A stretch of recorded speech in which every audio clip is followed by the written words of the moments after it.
Hey everybody, it's Romania Black. Oh my gosh, we are finally here to free the final stroke, part 1.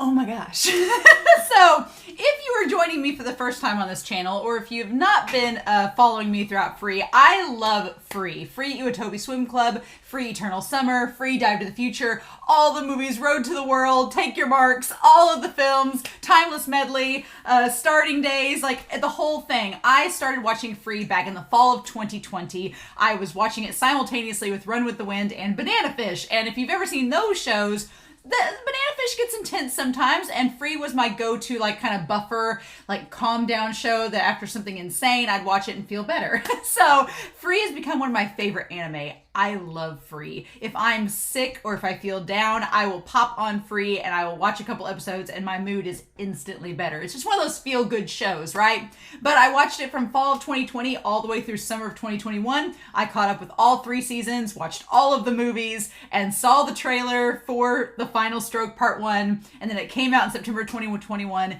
and I have been patiently waiting until the English subs have come out. And they've not officially come out yet, but Phantom Flame, you genius, you sent me this, sent me this Google file that had the movie in it with subs. I'll take it. I was like, I can't wait. And I've been waiting for so long. I've been trying to free up some time in my schedule, free up some time in my schedule to watch this film. And I finally made it. My birthday's this month. It's on the 8th. So I was like, you know what would be a great birthday gift? Watching Free. So here we are, The Final Stroke Part 1. And I'll be honest, I've been holding back from watching this film a little bit because it's just this film and Part 2, and that's it.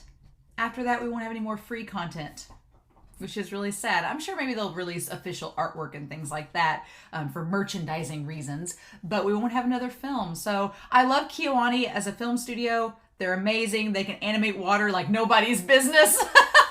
And there's just something about Free. It's fun, it's fresh, it's really funny, it's fan service, it's all of the things that I look forward to. And so to gear up for this movie, I posted on Patreon and on YouTube, but I made a bingo card. So I did this for season 3. I made a bingo card and it was a lot of fun. I really enjoyed it.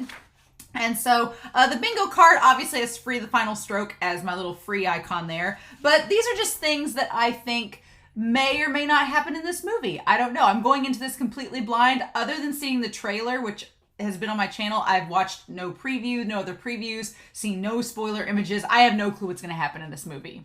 I have some theories, but my bingo card as such reads, I think Ryuji and Mihail will have some backstory or flashback with them. I think that's going to happen.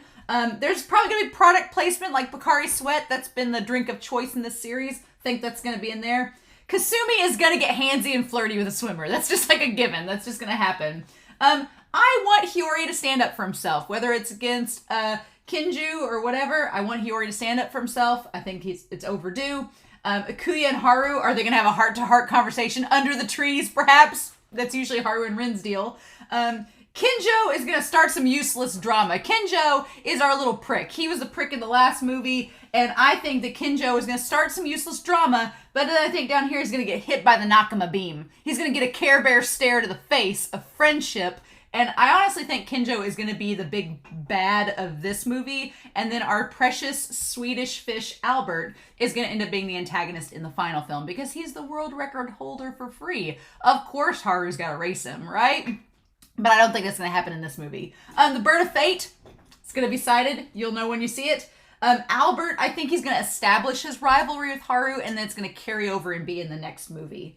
And then someone, I put down here, someone may get injured or sick. If it's a movie and we're trying to create some short-term tension, getting sick during the national swim meet seems like something that could happen. Maybe Ikuya eats some shellfish he shouldn't have ate. I don't know. And then I think Natsuya and Now are going to stare lovingly at each other, like with these long, loving gazes. That's going to happen. Someone's going to speak in English. I live for Miyano Mamoru speaking in English under Rin's voice, and for there just to be the most awkward robot English conversations. I love it. It's my favorite. Mikashiba is going to attempt to flirt with Go, probably unsuccessfully. College lives. I hope we get to see what Rei and Nagisa do after high school. It was kind of hinted that they were thinking about what they wanted to do. I hope we get to see that. Angsty post-race shower scene. We better get that. Sosuke saying something to make Rin cry. Sosuke said he was going to eventually race Rin. I don't know if it's going to happen or not in this movie. If it doesn't happen in this movie, it's going to happen in the next movie. It's just, they've built up Sosuke and Rin racing each other this entire series since season 2. So if they don't show us that, come on. And then there's going to be gratuitous swimmer fan service. It's just, that'll probably be in the first 5 minutes. And then Samazuka Chads make an appearance. I hope so. I hope our Samazuka Chads make an appearance. A flashback to the friend tree or a middle school and high school scene. Think that might happen. Kasumi shown playing basketball. Kasumi's been on a basketball team, but we've never seen him actually play. My theory is that it'll be like an in-credit scene, like a mid-credit scene that actually show us with Kasumi in his basketball gear. That may not happen. It's the spin-off Kiyoani's working on. No. Asahi sexily being an emotional support. Asahi is like clearly one of the sexiest characters in this show. I think that he'll be an emotional support for somebody. Maybe Ikuya, maybe Haru. We'll see. Haru's going to eat some mackerel with or with Albert. We'll have to see. Ikuya is going to race Natsuya. Maybe, or at least having a bonding moment between our two brothers. Sosuke training. My goal is ever since the end of season 3, I have wanted to see Sosuke training and rebuilding his shoulder. And ever since Makoto said he wanted to become a personal trainer, I'm like, oh, wouldn't it be something if Makoto personal trained Sosuke? So that's like a pipe dream, but I put it on here. I'm like, if that happens, it would be amazing, but not hold my breath. And then, yeah, Kinjou getting hit by the Nakama beam. I want Kinjou to get hit by the Nakama beam so badly. So I got my stamp, my Yoda stamp. I've got my bingo card. I've wasted enough time. It's here. It's finally here. I can't believe we're watching this. So I've literally waited for months and it's finally time. So I hope y'all enjoy this reaction, and we're gonna watch the movie and then we're gonna go back and talk about it afterwards. But I'm so ready to start. So let's not waste any more time, shall we? We are going to start Free, the Final Stroke, Part 1. And we're going to do that here in 3, 2, 1. And I'll see y'all on the other side.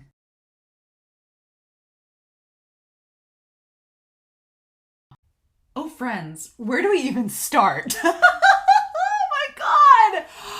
That was everything I could have wanted in a Free movie. And then they had the audacity, because I knew since this was a part 1, I'm like, they're going to leave it on a damn cliffhanger. And then we had the race and I was like, okay, so we're like 3/4 of the way through this movie and the race is over. So what else do we have? What's going to be the cliffhanger?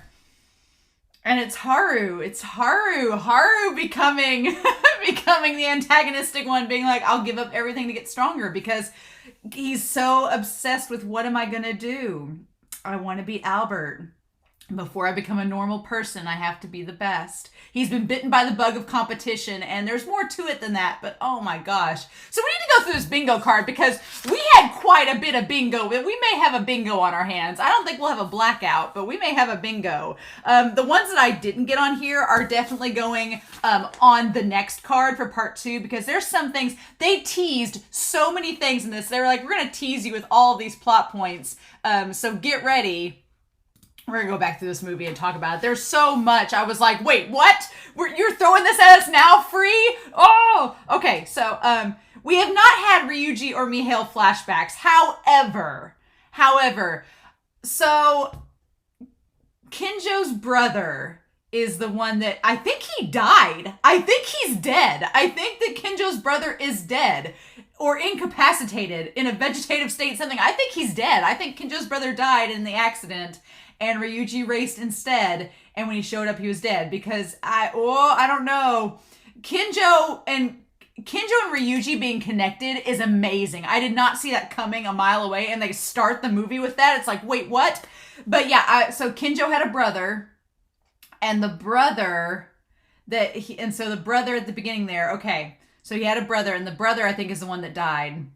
And Ryuji was either his coach or his friend. It seemed like they were all friends, because Mihail had the photo of the brother, and we'll get his name in this, the brother and Ryuji and Mihail. So they were all friends, kind of like our trio of Rin, Haru, and Ikuya, which is kind of crazy. There's so many different connections and parallels. I almost want to bring Whiteboard Kun out, to go over this. I may have to bring Whiteboard Kun out to go through this because there's a lot of connections going on here that's kind of crazy. But before we do that, that damn Bird of Fate showing up. The Bird of Fate came through like 30 seconds in. Glad to see him. Glad we got that right off the bat. But we didn't exactly get Ryuji backstory, so I think that's going to be coming in the next movie. I think we're going to tie back and get the backstory by the end of part 2 and figure out exactly what was going on with Kinjou's brother. But I love the opening, the way that they shot it. It looked just like a home video and they were recording it. It's really, really cute just to give like Haru a video. What I want is for Haru to see this video that they've made. I feel like the video they're making here is going to come back because Haru's like, I'm throwing away friendship. I'm throwing away everything. I'm getting rid of the Nakama so I can get stronger like Albert. It's like, Albert's miserable. Albert hates his life right now. You don't want to be Albert. No, it's just a job. He's not swimming for fun. So no, you don't want to be like Albert. So I feel like this video, and I'm sorry, but Mako's like, he can't answer and he's like all blushy. He can't answer the question of what Haru means to him because I have a feeling that Makoto is going to, in the next film, come out and say what Haru means to him. I feel like that's the case, but yeah. And then Rin's just like, Rin tries to say it, and then the camera gets busted by Nagisa or one of the dogs or whatever. Natsuya now, they stared lovingly at each other like 3/4 of this movie. Like for 3/4 of it, they just, every time they were on screen together, they were just staring at each other like longingly. I love the scene where Natsuya is the only one drinking beer, and now it's like, oh, my little boozy boyfriend. Like, yeah, Natsuya, honey. Angsty post-race shower. Rin got that one in. Yep, got it in. We got some fan service with Rin. Kinjou, dim arms! Why did this movie make me suddenly have kind of a crush on Kinjou? I did not expect this to happen. Kinjou was not as much, I mean, he was kind of a dick. Yes, but now there's something else with it though. There's something else with it. There's a reason why he's a jerk. And I was like, of course there's a reason. Okay. And it's all tied to his brother and just him wanting to just get stronger and swim. Because his brother swam for others and he died. So because that happens, it means I can't do that. Oh my God. This movie felt very cinematic.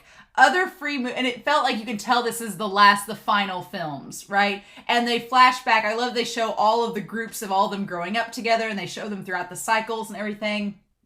Haru's whole deal has always been he doesn't know what he'll do as an adult.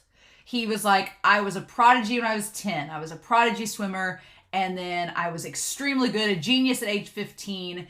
And then now at age 20, I'll become a normal person. And at the start of the series, he wanted to become a normal person. He didn't want to be this person. He didn't want the public eye on him. He didn't want to be dependent upon, or he didn't want to have to compete and for other people to force him to compete when he just wanted to swim for fun. And then over the course of this series,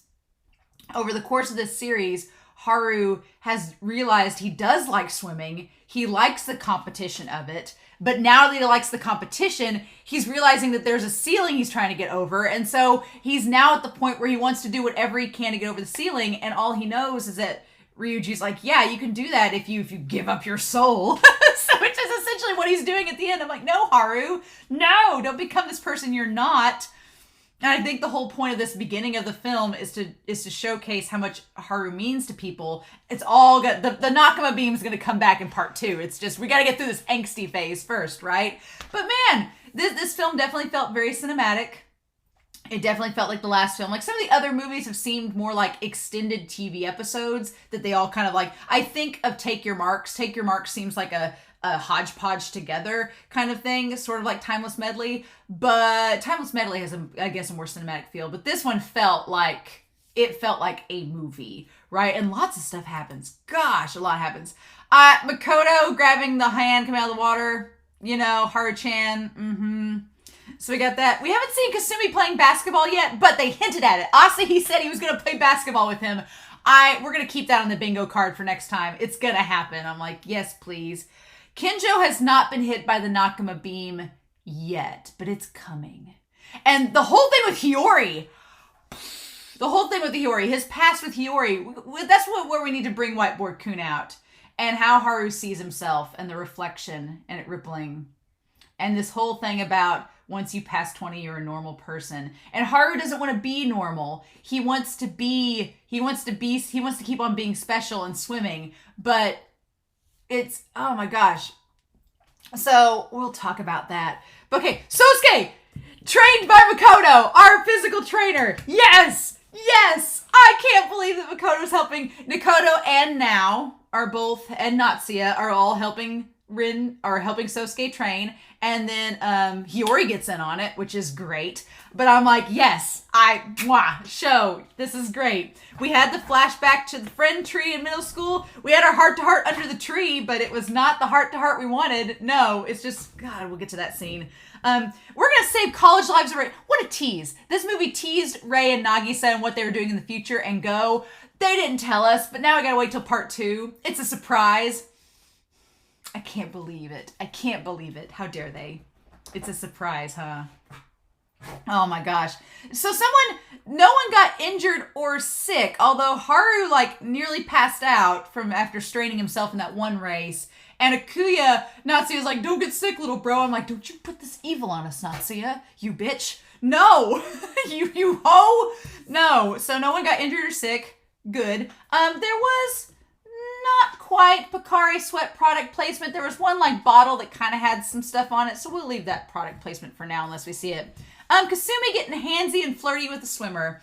He kind of got, we're gonna get that because he kind of got handsy with Ikuya and Asahi a little bit. So we'll go ahead and stamp that one. Hiyori standing up for himself. Yeah, you know what? He kind of did. I'm gonna give Hiyori that one, because he really had that conversation with Kinjou at the end, and they seemed like they were on better terms. So I was like, okay, I'll give Hiyori that. That seems great. Ikuya and Haru having a heart-to-heart conversation. There were a lot of heart-to-heart conversations in here, but there wasn't really one with Ikuya and Haru. There was several with Rin and Ikuya, which I thought was interesting. I didn't expect to see Rin and Ikuya having the heart-to-heart, but they kind of did throughout this, so that's interesting. I'm going to keep Ikuya and Haru on the bingo card for the future for part 2, because I feel like everybody's going to talk to Haru and be like, quit being a bitch. You can swim for people you care about. You don't have to swim for yourself and give everything away. It's fine. Haru is going through the same struggles that he went through in season 3 when Makoto said he was going to Tokyo. He was like, no, Haru, we know Haru's character does not do well with change, and he does not do well under pressure. He's not necessarily the pressure of competition in swimming, but the pressure of the outside world. So when Rin, he's like, oh, I want to keep swimming with you and Ikuya, and it's like, oh yeah, about that. And we'll get to that scene. It's hard, right? It's a hard thing about growing up, and we'll get to it. Kinjou started a lot of useless drama. A lot, not all of it useless. I will say he started useless drama with Ikuya and old, what's his face? Oh, Seto, or we get Suguro, or whatever his name, and we'll get him the breaststroke guy. He started some useless drama with that. Lots of people spoke in English. Albert, I'm not swimming for fun. I love the English in this movie, and it's not that I'm making fun of it, but it's so damn endearing. And I will say, old Professor X, the coach, the Dr. Evil style coach in his wheelchair, wheeling around being evil and living vicariously through Albert. His voice just sounds like, if you ever grew up in the 90s, there was Microsoft Sam, which was just this automatic computer voice system that'd be like, hello, welcome to Microsoft. It's great for you to swim, Albert. Don't let me down. It just kind of sounds very robotic. And the coach at times, you can tell it doesn't seem like a native speaker. It doesn't seem like a native English speaker, because it just doesn't sound natural. The inflections are weird. There's words that he inflects on that I'm like, that shouldn't be inflected upon. So if you were a Japanese speaker, you probably wouldn't notice because there's subtitles and you'd know what they're saying in English. But if you're an English speaker, you're like, that sounded odd. And Albert just is a freaking adorable cinnamon Swedish fish. Not in this movie, though. Albert is sad. Sad Albert, I don't like. I don't like sad Swedish fish. I want our boy to get happy again. I want him sharing mackerel with Haru again. I'm also, speaking of which, I will count Haru eats mackerel. He was gonna he was gonna order a mackerel salad in that one restaurant. Do we count it? Yeah, we're gonna count it. We're gonna count it. Yep. Ikuya, did he race Natsuya? We gotta go back through that. Maybe he did. The Samazuka Chads did make an appearance. Yes. Thank goodness. Gratuitous swimmer fan service. Oh, did y'all see Kinjou's arm in that one shot? There was fan service. Yes. Sosuke did not say something that made Rin cry, although Haru almost made him cry. What? And then Asahi was, in fact, a sexily emotional support character. Like, Asahi was given all the support in this. I loved it. So, yeah. Wow. I did not... Wait, no, I did get bingo. Yes, because the last one here, Mikashiba attempts to flirt with Go. It happened, y'all. It happened. Bingo. Yay. We did get a bingo. We got a bingo right down here. Yep, Hiyori stands up for himself, Bird of Fate, Mikashiba, gratuitous fan service, and Haru eats mackerel. I'm counting it. We got a bingo. We won. Yes. But we did not get a blackout. There were 1, 2, 3, 4. Oh, and Albert's rivalry with Haru. We did establish that. Yes, indeed. All right. So maybe we might have a double bingo. I'll have to see if Ikuya did actually race Natsuya. We might have to check on that and see, but we'll get to that. But yeah, so I feel like I'm going to have to bring Whiteboard Kun out for this because it's going to have to happen because we have this series is what I love about Free is it's the gayest soap opera. There were several times in this movie I was like, there is no heterosexual explanation for these things. I'm sorry. It's not just a bromance. I will say there's a bromance between characters. There are certain character interactions I'm like, okay, there's a difference between a bromance and the spectrum of bromance, and there is no heterosexual explanation for this. There is a spectrum in Free. It is a fine line, but there is a spectrum. Okay, and so we need to bring Whiteboard Kun out and just break this down because this whole movie was about relationships and about family and friends and Nakama, and I don't feel like I can do it proper unless we break it down and explain. I had to bring Whiteboard Kun out. If you don't know who Whiteboard Kun is, this is Whiteboard Kun, my explainer of all things that is slowly getting more and more integrated into this channel. But this movie has so many different like parallels between character interactions and characters that are related, that are not related, that are bromance, that are possibly shipping. There's a big old spectrum here, right? So we'll do the whole spectrum thing, but oh my god, so let's just get back into this. This movie is making me like Kinjou. Why? I came into this movie being like, Kinjou's gonna be a little prick and I'm not gonna like him.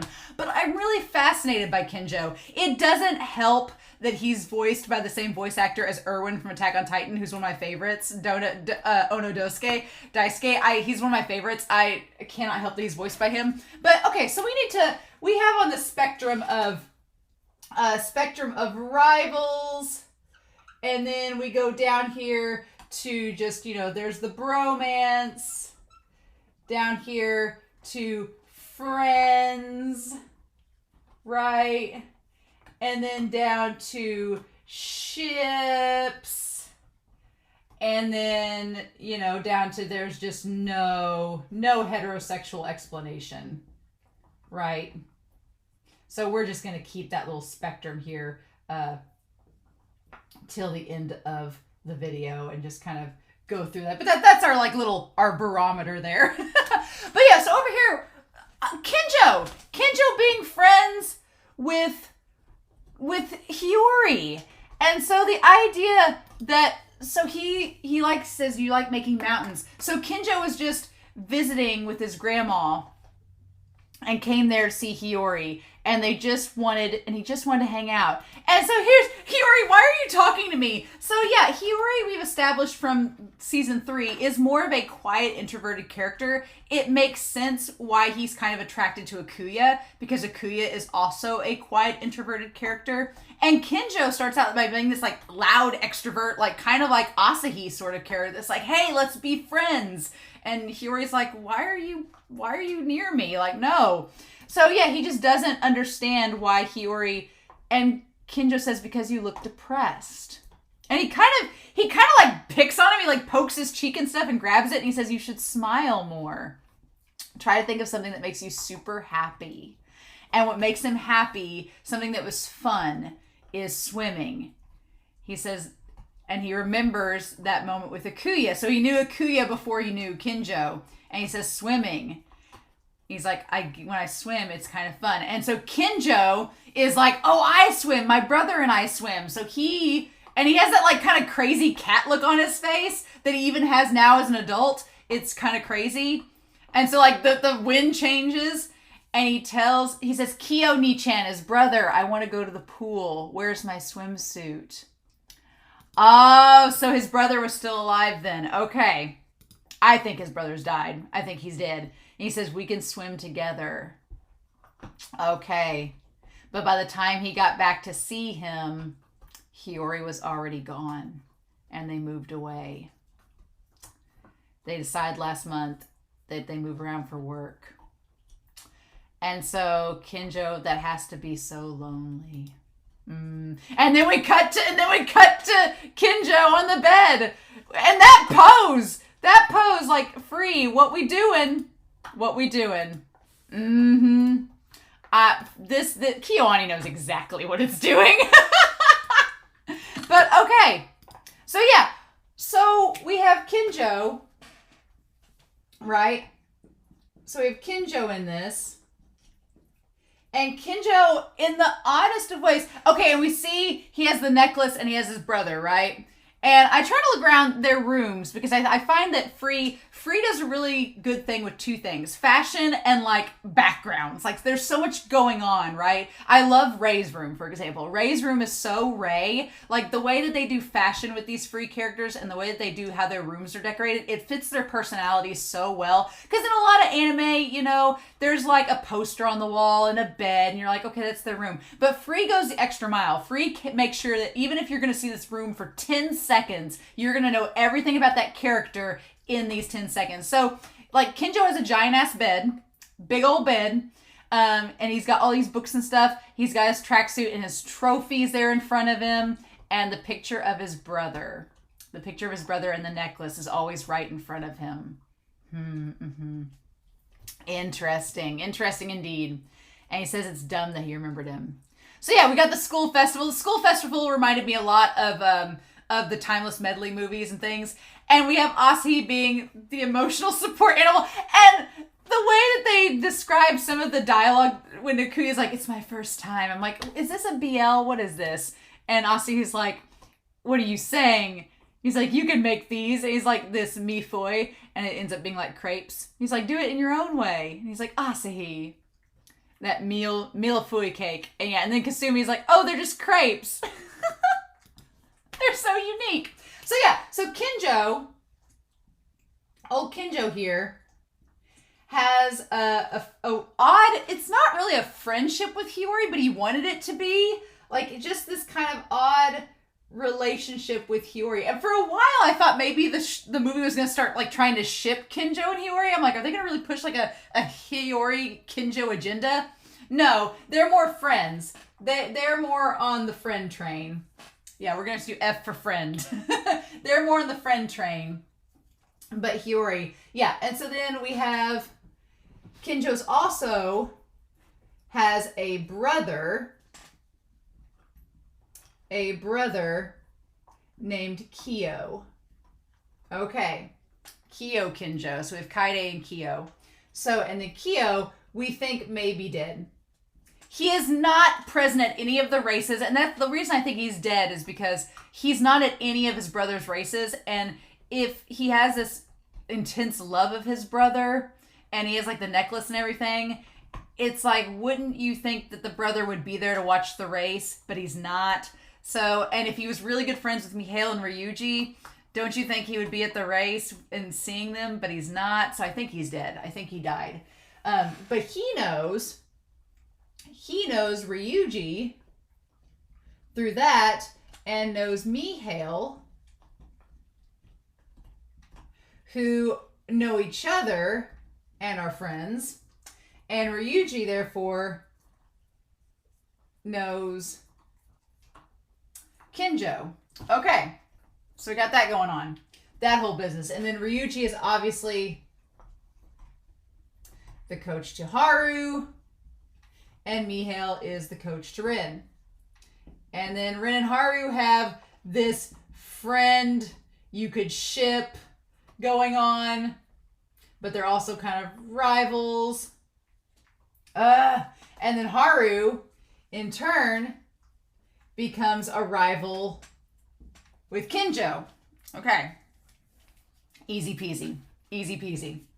But yeah, so then Hiyori, we're going to just put Ikuya over here.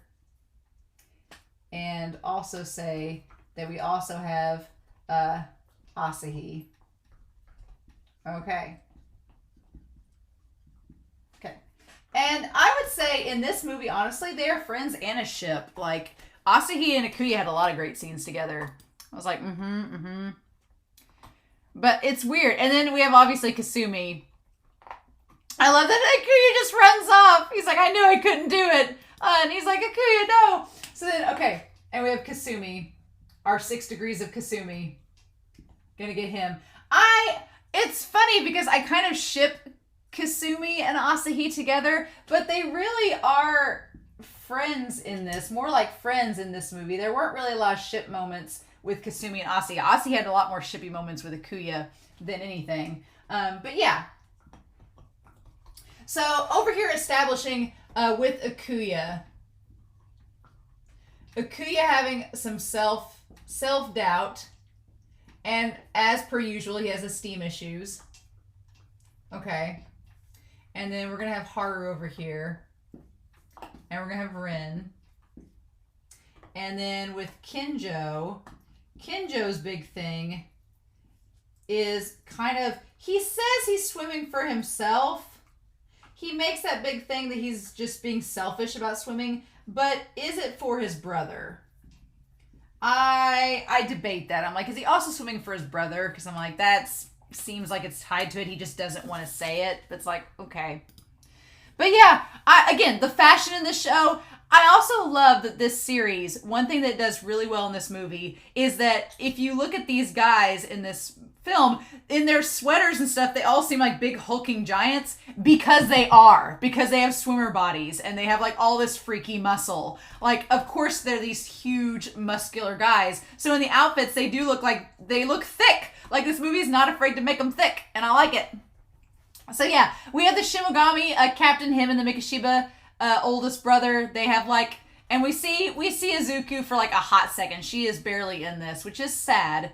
But again, we're going to put, we'll get Momo and all them over here at some point. We're going to put the Mikashiba brother right here. The one that Suda voices, the eldest Mikashiba. Isn't like, I always forget his name. But we have him, we have Momo, them all together in this. Okay, I love that Kasumi just casually is in the booth with Ikuya and Asahi, even though they go to different schools. They're there. And then, of course, Rin and, you can see Makoto's twins, siblings, in the background. But yeah, Rin and Sousuke just show up, like, on a date, dressed up like boyfriends, just show up, you know. Again, we're going to have Sousuke in this. Sousuke, total ship moments, so many ship moments. Makoto, yep, Rin with him, lots of friend moments with Rin, lots of, I say you have friend and ship moments with the two of them, and then of course Haru, it's like total shipdom, right?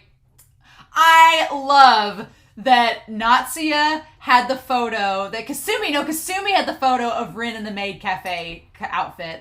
Oh my god. I absolutely love that Kasumi's like, oh, here, did you see this? Did you see this? Look at this. Yeah, and gave it to Ikuya. Oh my god, I freaking love it. And they tease us. They don't show us Rin's photo or Ikuya's because why would they?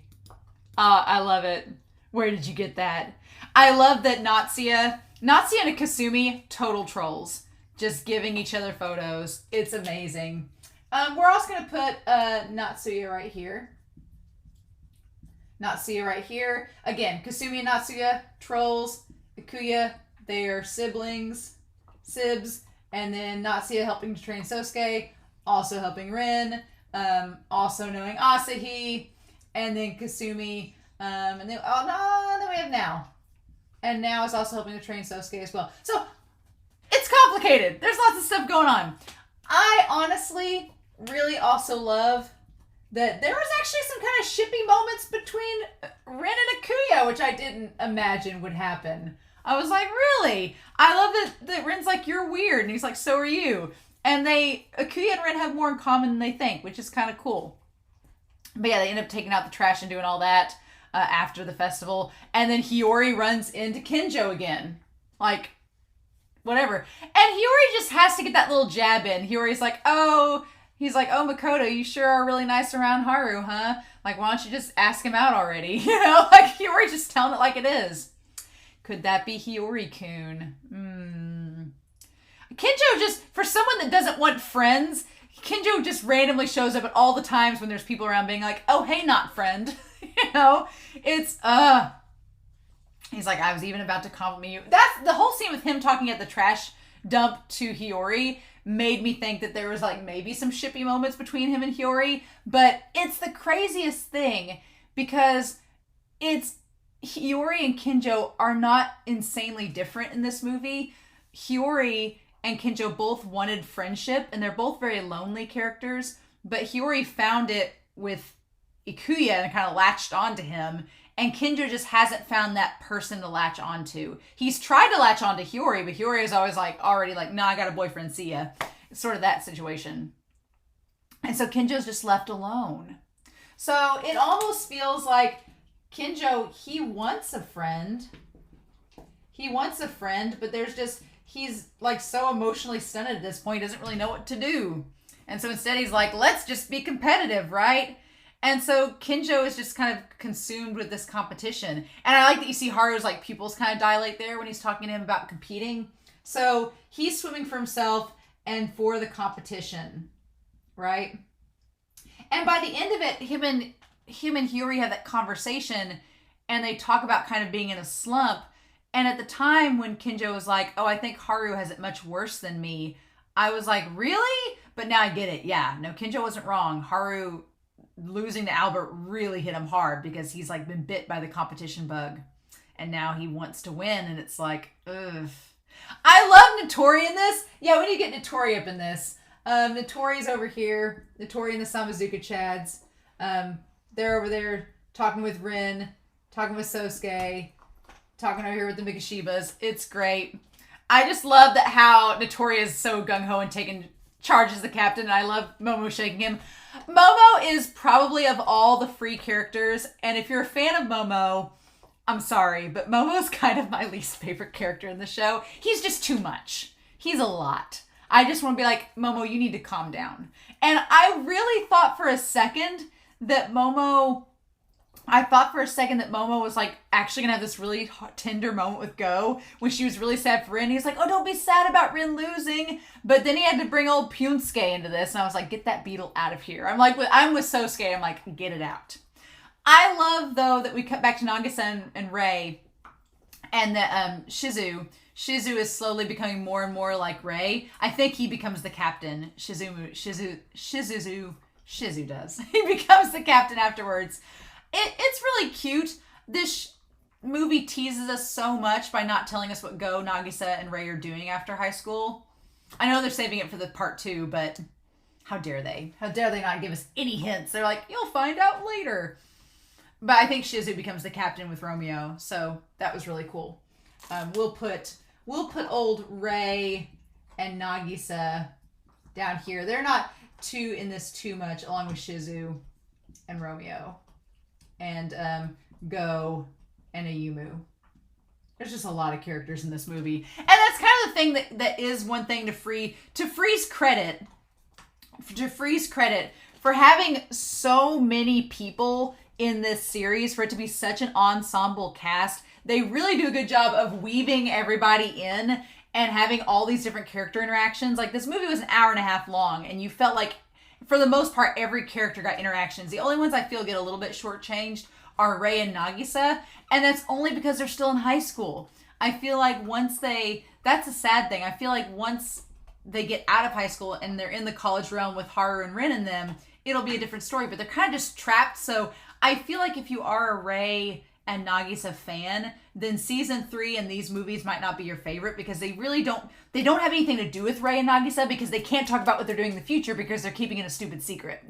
So it's like, just let us have this. But I feel like hopefully in part 2, if Haru is going to be the focus, and now, oh my god, now the poster makes all the more sense because the promo for part 2 was Haru by himself.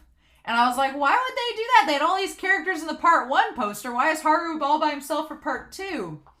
Because he's giving everything up to be stronger. He's throwing away all his friends so he can win. That ain't gonna work. What I'm afraid of is on this bingo card where it says someone gets injured or sick, where it says that right there. What I'm afraid of is that in part 2, the one thing that's going to bring Haru back to reality is that Rin or Ikuya, somebody's going to get injured or sick. And then Haru is going to have a a heart-to-heart with Ryuji and figure out the whole thing with Kinjou. And it's all going to come. They're just building it all up in this film, setting everything up for it to all crash down and come down in this big wave in the next movie. I'm thoroughly convinced they're going to have Ryuji and Haru are going to have a talk about Kinjou's brother dying, about Kinjou being affected by it, and then somebody, I hope it's not Rin or Ikuya, somebody's going to get injured or sick, and Haru is going to have to be brought back down to reality. So I feel like that Rei and Nagisa may have a bigger part in Final Stroke Part 2, because they're going to have to, the core group's going to have to come together to bring Haru back. Rin and Haru are at odds, and when that happened last time, who brought them all back? So it felt like in the epilogue, the two narrators were Sousuke and Makoto, who are arguably the people closest to Rin and Haru.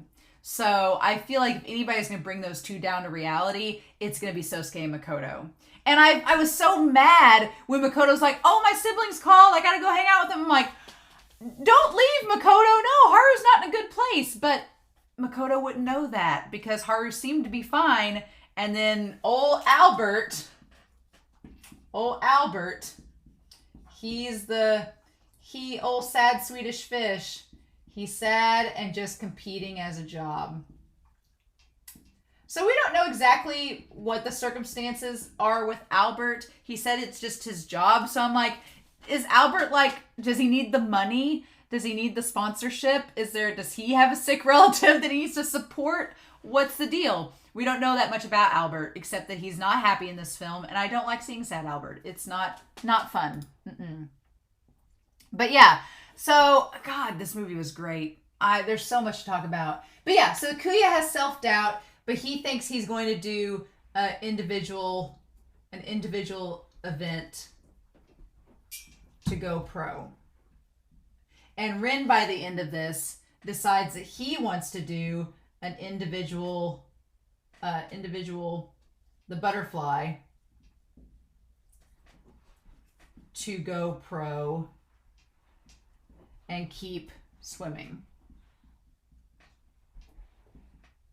I think it's important to note that Haru kind of disappears at the beginning when they first arrive at the hotel, and Rin's like, where'd Haru go? And Ikuya's like, let the guy go to his room. We'll meet down in 15 anyway. So, and at the time, nothing bad happened, but I like that Rin was kind of concerned, and Ikuya's like, it's fine.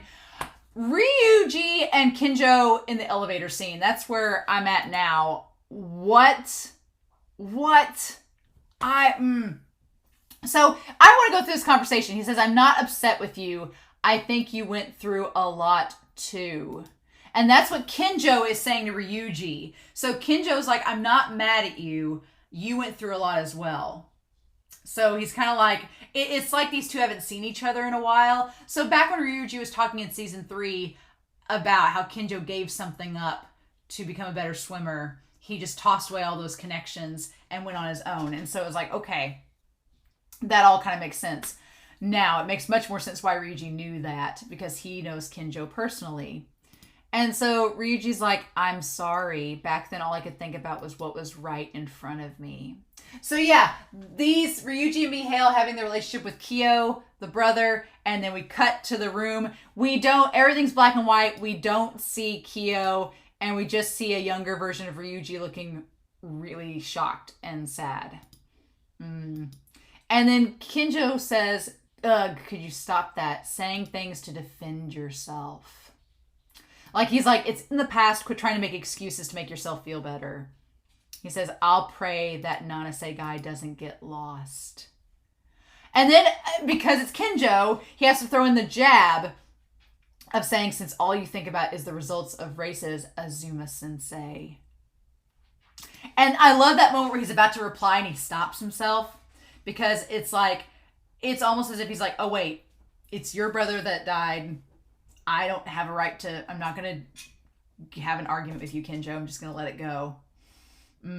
See, Mihail knows what's going on, and he's kind of given Rin the heads up about it, but Haru doesn't know the backstory. And it felt like throughout this movie, Haru kept wanting to bring it up, like, but how do you bring up that you've eavesdropped on this conversation? Like, how do you bring up something touchy like this? So I feel it's going to come to a head in the second part. Like, they've introduced the conflict with Kinjou and Ryuji, that whole deal, and they keep going back to the brother throughout this. We see Kyo, this handsome deceased brother, and we see all that take place, so,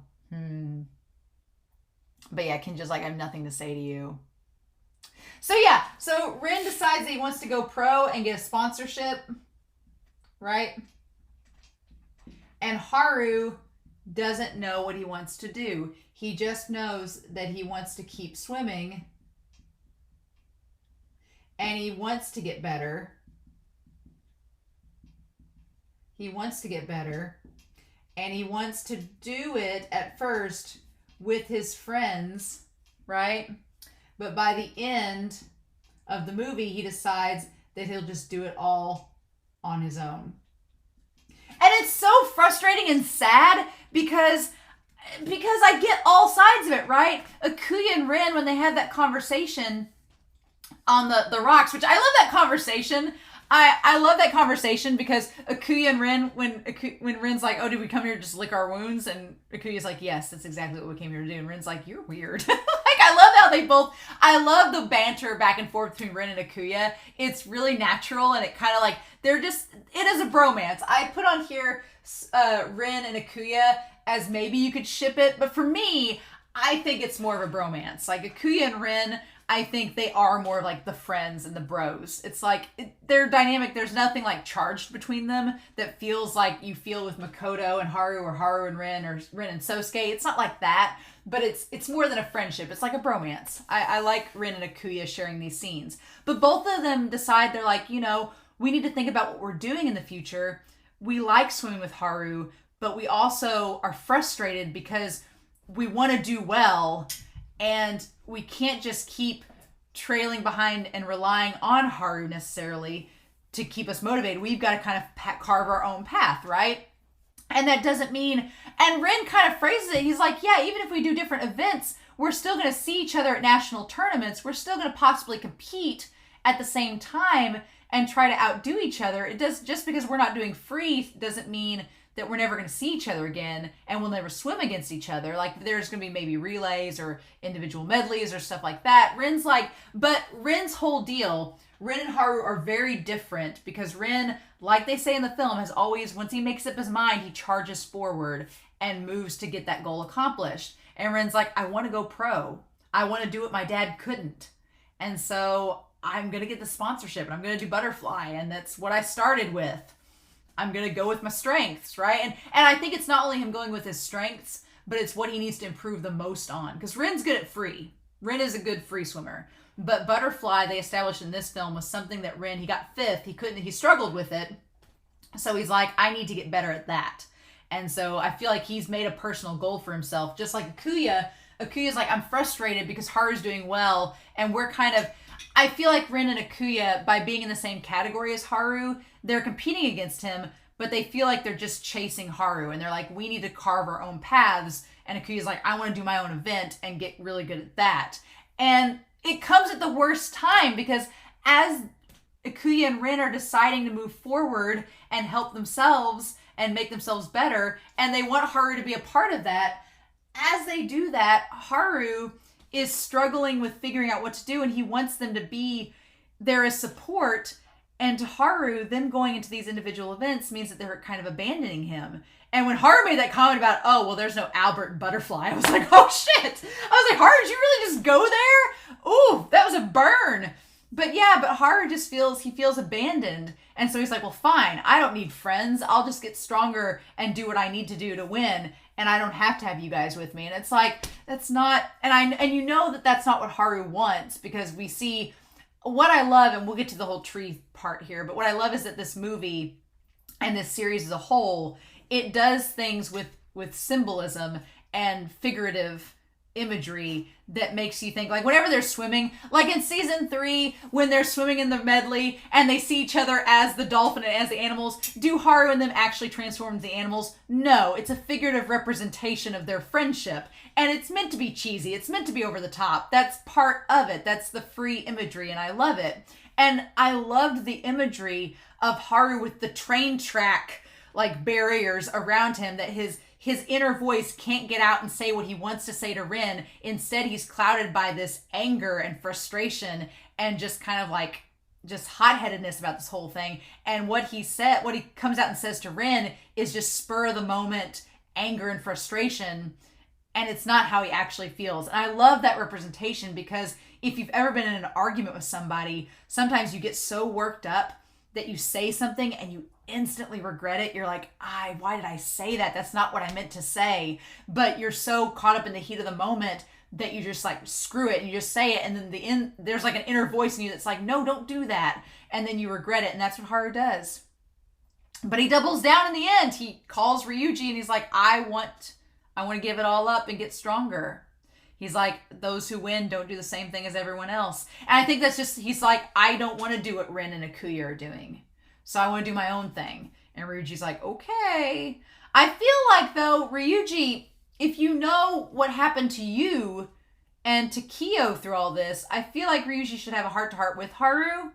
And maybe he's going to in part 2. But I really thought for a split second when he was up against the bricks and it was raining, I thought he was going to take his hand and like swipe off for the team part. I thought he was going to swipe it away, and I was going to be like, don't you dare. But he did not. He did not, but he says he's giving it up. He's giving up the team to get stronger. And I don't think he's going to be satisfied, because Kinjou's not satisfied. Like, we've seen that Kinjou's not happy. Albert's definitely not happy. So now we not only need Kinjou and Albert to experience the Nakama beam, but we have to get Haru it too. Haru is going through his Rin phase. That's not good. We had our Diva Shark going through his emo phase back in season 1. It's all coming full circle. And Haru's going to go through his emo Rin phase where he's like, I'll do it all myself. I don't need friends. Well, we saw how that worked out for Rin. So it's going to be funny seeing everybody come together and drag Haru back into this. I like in this the comparison that Makoto is like, oh, Haru's texting me, and Sousuke's like, Rin isn't texting me at all. And Kasumi's like, that's because you don't answer him. And there's a little bit of animosity between Hiyori and Asahi at first. And Hiyori, his character hasn't changed. He focuses mainly on Ikuya at first to try to get a rise out of Asahi. And Makoto's like, oh, Hiyori, look at you. I like by the end of it, though, that Sousuke, who's really not interacted with Asahi or Hiyori, kind of becomes friends with both of them. I like that Sousuke is kind of this like neutral teddy bear. That Hiyori is surprisingly nice around Sousuke. That's the thing. Hiyori like has this kind of friendship with Sousuke that's really interesting. He's not like sassy against Sousuke. I guess because he doesn't know Rin that well. Rin's not a threat. So to Ikuya. Although if Hiyori saw how much Ikuya was talking with Rin, maybe he'd think that. But yeah. I love that Sousuke's getting stronger, and Sousuke even tries to have a moment with Haru. I was like, what? When is this happening? I was like, what is this deal? Sousuke and Haru trying to have some friendship moments. What? What is happening? Also, I am a little bit concerned about Natsuya's drinking. I'm just going to throw it out here. Every time we've seen Natsuya in a public restaurant or establishment, he is drinking. You might want to cut back on that just a little bit, Natsuya. I'm not judging you, but he's by himself in the bar drinking the beer, saying this is the best. And then he's the only one drinking at the one restaurant, and now it's like, like, a little worried about Natsuya. Might want to cut back just a hair. But yeah, so we see everybody at Sydney. We didn't get to see Rin's foster family. We just got to see the dog.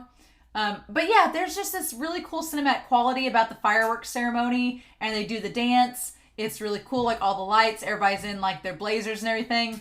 For the record, though, the Japanese swimmers, the blue on red, it's okay. It could be better.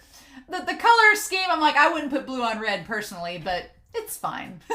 There's some other people in the stands that have like greens on. I think they look a little better. But yeah, everybody's watching them. Kasumi and Asahi and Hiyori and all of them hanging out at the cafe. It's really cool. I love the firework display. And then Albert shows up with Professor X and Ryuji and Mihail. Ryuji and Mihail hanging out together. It's great.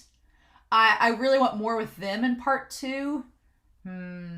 So Mihail saw Albert as a kid, okay? And Albert was all by himself. This little scrawny kid. Well, he's not scrawny. He's still pretty built. But he was this little kid that was all alone. Okay. So, and he's lonely. So that's the thing about a lot of these characters in Free is that they all have this sense of isolation. And the ones that find friends. The funny thing is, Albert and Kinjou both seemed very lonely as kids, and they wanted friends. Like, Kinjou wanted to instantly grab a hold of, like, Hiyori as a friend, and we saw from season 3 that the other kids kind of ignored Hiyori because he wasn't, like, he was all off by himself. So, but Kinjou wanted to be friends with them, and Albert looks like he was all by himself, and you see in the image, like, everybody else with their hands over their friends and everything on their shoulders, and Albert's all alone. So he says that Albert probably doesn't even remember Mihail. Interesting. And what do you think will happen? Who knows? But it'll be quite the test for all of them. Ha ha ha! That's the theme of this movie. And speak of the devil, we see Albert looking up. And he just doesn't look happy. Yeah, because he's all alone. Our Swedish Fish. Again, the fashion in this show. The fashion, we cut to everybody showing up at Go's house. And of course, Nagisa goes ahead. Like, he's been there 5 seconds. He's helping himself to the food. And Rei's like, quit. And Momo is just amazed that he's in Go's house. Momo is not marrying Go. This is not happening. He wouldn't last. He wouldn't make it. I really don't think Go would end up with any of the Mikashibas, sadly. But yeah, I kind of almost ship, if Sousuke didn't end up with Rin, I'd ship Sousuke with Go. I think as long as Sousuke ends up in the Mikashiba household, it's for the better, right? And then Momo can just taunt his way in. But yeah, so this needs to all get reorganized, right? But yeah, you can see there's lots of relationships here that we're going through.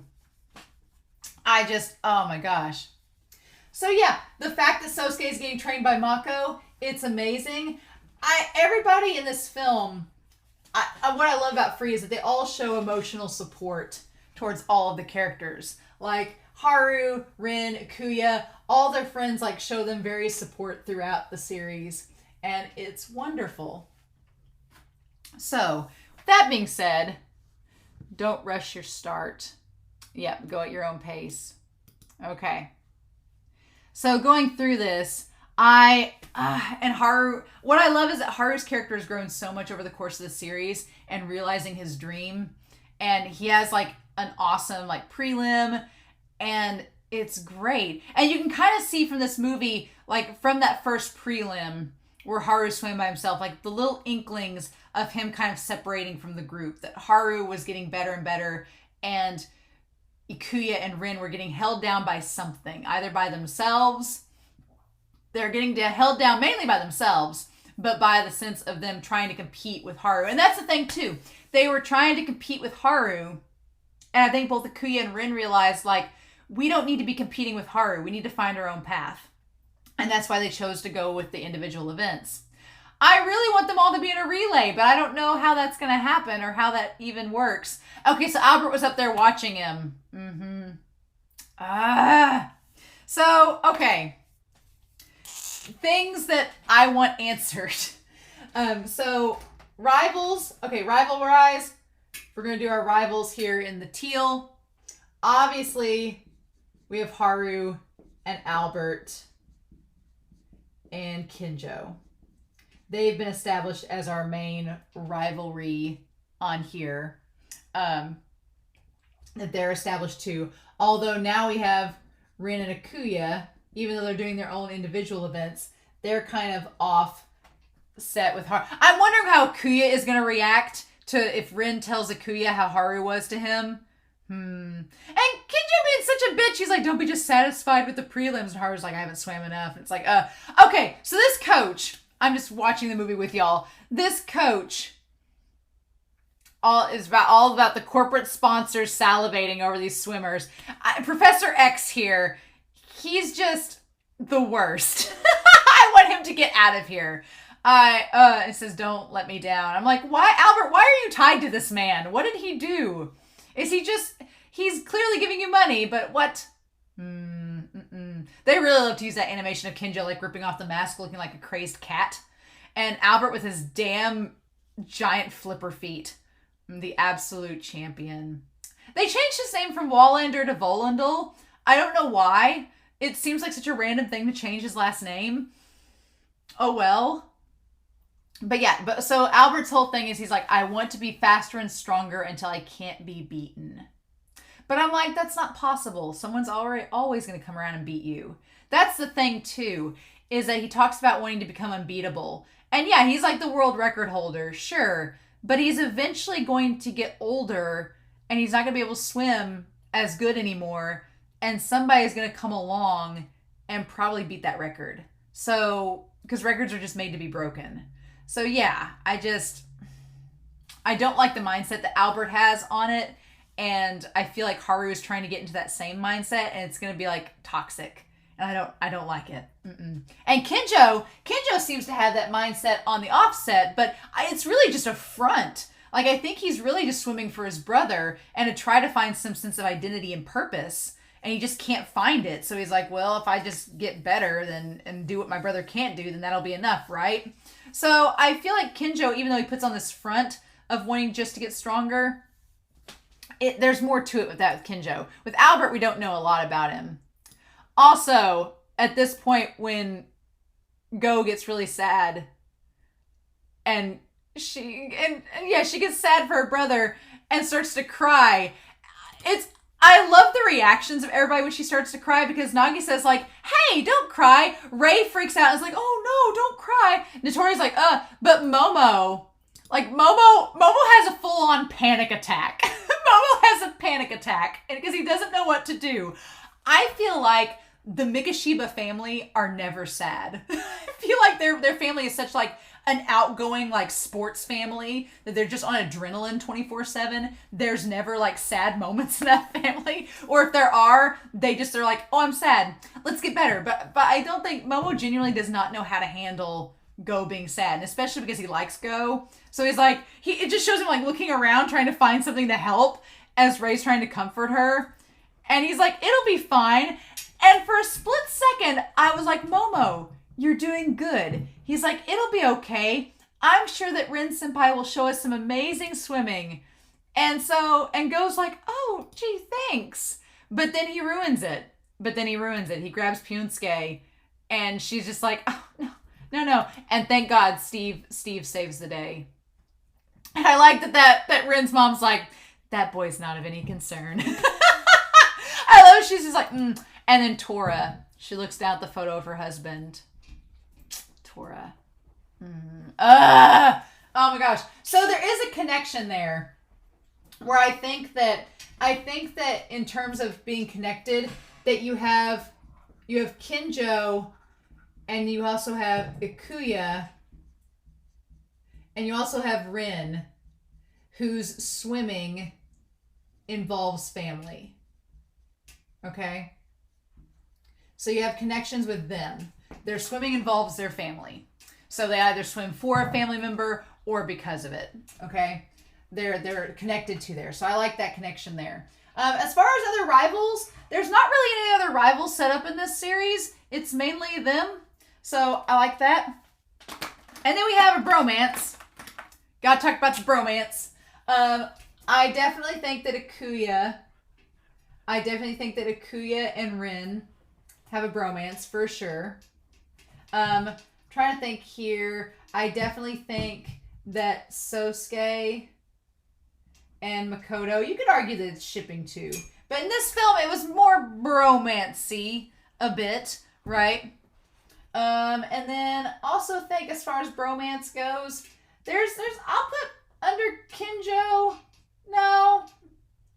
Kinjou and Hiyori are weird because they're not friends, but they're not a bromance either. I think Sousuke and Makoto, sure. Ikuya and Rin, yes.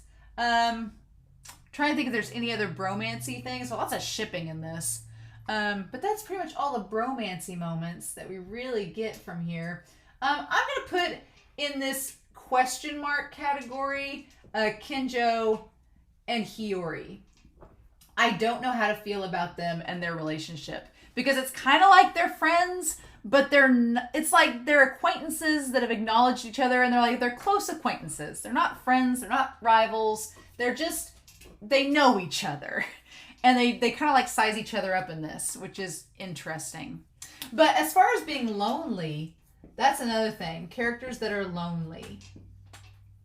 I would argue that Hiyori does come across that way. Hiyori, Kinjou, Albert, and Haru. Which is funny because the very beginning of this movie sets up that Haru is so loved and he has so many friends that he shouldn't be lonely. But this whole thing about swimming to get stronger is making him start to isolate himself and he doesn't want to be a normal person, and he doesn't know what to do with his adulthood, with his adult life. So he's like, I just need to keep getting stronger so I can keep swimming.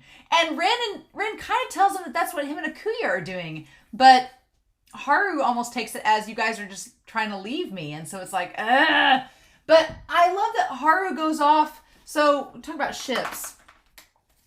Haru goes off to find Rin, like in the shower scene. And Rin's already in the showers, but he goes off to find him. I'm like, like that whole part there. You could tie that to friendship as well. But it's so sad that he's looking for him, and then we get our shower scene of Rin just being frustrated. I'm like, should have gone to the shower room. You should know better than that, Haru. You should know where he's at. So yeah, definitely have Sousuke and Rin for sure. Asahi and Ikuya, I think, had a good ship moment. But you know what?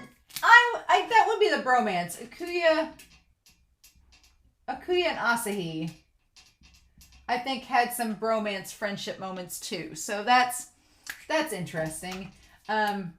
And then also having you could, if you do the Mako So agenda, you could do Mako and Sousuke.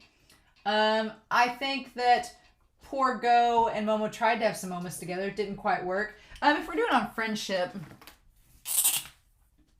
let's do the Ryuji and Mihail had their friend moments. Poor Go and Momo tried to be a ship moment, but I also love, okay, I'm sorry, but I have to do the Haru and Mako and Sousuke and Rin, because you know what happened as soon as Ikuya and Rin lost their races? You know what happened? Mako, you know, what happened was, as soon as it happened, Hiyori went off to swim because Ikuya lost, and Sousuke went off to run because Rin lost. So it's like, oh my god.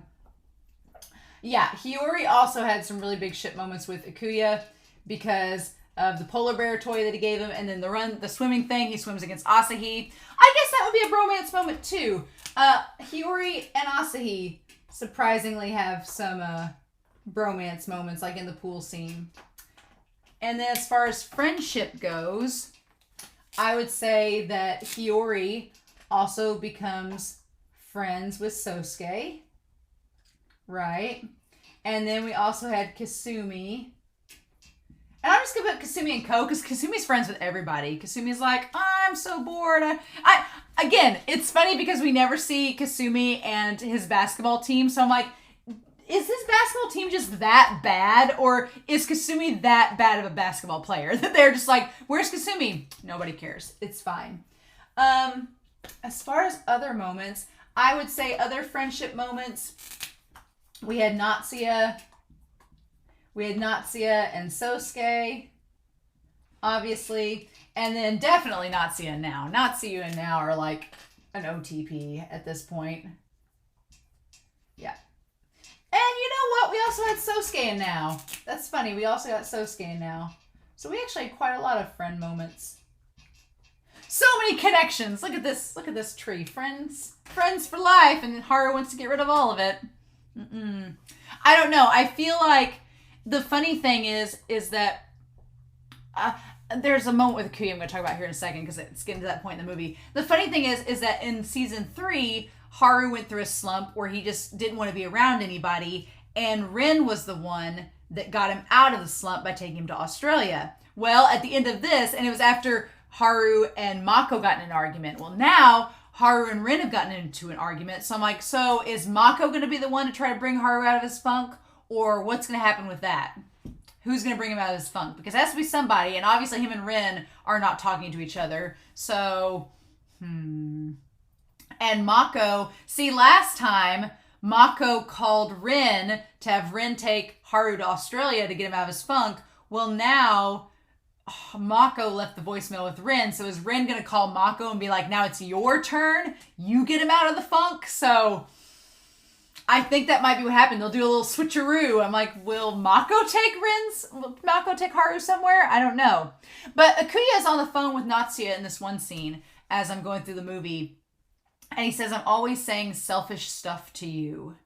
And it cuts to Kinjou. Because Kinjou was being really selfish when he like confronted Ikuya with the other guy from his team that swam breaststroke. And so I really like that because we have these situations with the brothers. You have Kinjou and his brother, and you have Ikuya and his brother. And that's something that I feel like I kept wanting to see more out of that, because now that we know that Kinjou has a brother that died, I'm like, I want Kinjou to interact with Natsuya is what I want to see. Kinjou hasn't met Natsuya yet. I want to see that interaction. We've not seen that 6 degrees of Kasumi. So I want to see that in part 2. Because I want to see how those, like another brother chat between them. Interesting. So yeah, I love that Natsuya never around Ikuya, but just always on the phone with him. And then Mihail tries to make the metaphor of like baggage. He's like, baggage, it weighs you down. And he's like, baggage can make your life richer, but it can weigh you down. And Rin's like, did you just get all these souvenirs to make a point? Like, just have a metaphor? Oh my gosh. And he's like, once you've calmed down, we'll go over your goals. I'm like, Rin seems pretty calm, but okay, sure. And that's when he runs into Ikuya, right? Again, I love their interaction in this. It's great. And what do you want to do? And Rin and Ikuya realize that they want to do kind of the same thing. They both want to go pro, and they realize they have to kind of forge their own path if they want to keep up with Haru. That's the thing. They want to keep up with Haru, and they want to get on Haru's level, but they can't get on Haru's level if they're just chasing behind him. They've got to find their own way. It's like, And then Mako kind of has this struggle where Mako feels like we had at the beginning of the film, Mako was trying to say how he felt about Haru, and he couldn't get the words out, right? And then at the New Year's Shrine, it seems like he wants to talk to Haru, but when he tries to talk to him, he can't get the words out. So it feels like he struggles to communicate his feelings towards Haru, which I think is going to come back in part 2 and be its own thing. There's a part of me that's mad they split this movie into 2 parts, but then there's another part of me that's like, no, they had to. If we're getting 3 hours worth of free content, yes, please. I'm here for it. Because this movie was like basically like a mini season, right? And I like that we get, again, these comparisons. We have Sousuke, who's like, I want to get stronger. And now's like, that's fine, but don't push yourself beyond your limits, right? Cherish the connections with people. So yeah, that's such a good moment where Sousuke tells Now, he's like, cherish your connections with people and get better at your own pace, right? Which I think Haru needs to hear that from Now. And Now says your talent is that you can put those sayings into practice so quickly. Like, you're really good at understanding things and putting them into motion. It's like, Sousuke is understanding. That is his gift. And he is like that. He understands Rin. He understands his emotions. Sousuke tries to have a conversation with Haru, which is interesting. But Sousuke and Haru have never really been compatible. So, there we go. But yeah. Okay, so let's go through this. I want to get to this next part here. Don't get left behind, Haru. And this foreboding feeling. And it's just that Haru can't shake that feeling from the race. Yeah, and everybody's excited they made it to the finals, but for Haru, it's not. And he nearly, like, falls down. Like, I was like, oh, Haru nearly falls down the stairs, and Ikuya is the one to catch him, which is interesting. Ikuya is the one to save him. I thought he was getting, like, oxygen deprived, so I'm like, I'm like, if Haru ends up getting hurt in this race, not having that. Nope. But he wants to get, I think that it was a wake-up call that Haru needs to get stronger in order to be able to compete against Albert, but he just takes it to the extreme. He just takes it too far, and he's not pacing himself like what Now is telling Sousuke. He just feels like the immediacy, like when they were having the dinner and they're talking about to turn 20, he's like, I need to hurry up and get better now. And it's like, why?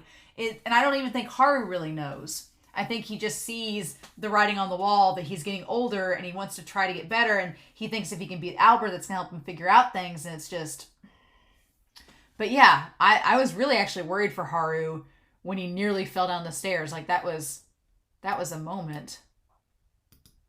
But yeah, and then so we cut to Albert swimming in this fish, like looking like a damn fish bowl, swimming up there, as his coach creepily looks at him. It's, I don't like it at all. I want Albert, it's like hashtag save Albert, right?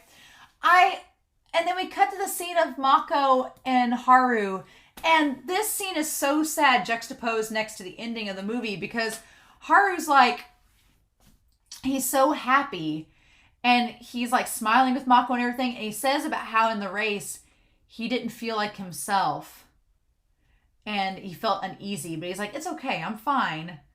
And I get why Mako wasn't worried about him up on the ledge when they were talking later on, because Haru's like, oh no, everything's fine. I made my dream a reality. I'm good. But then we find out later he's not good. And Mako just doesn't know that.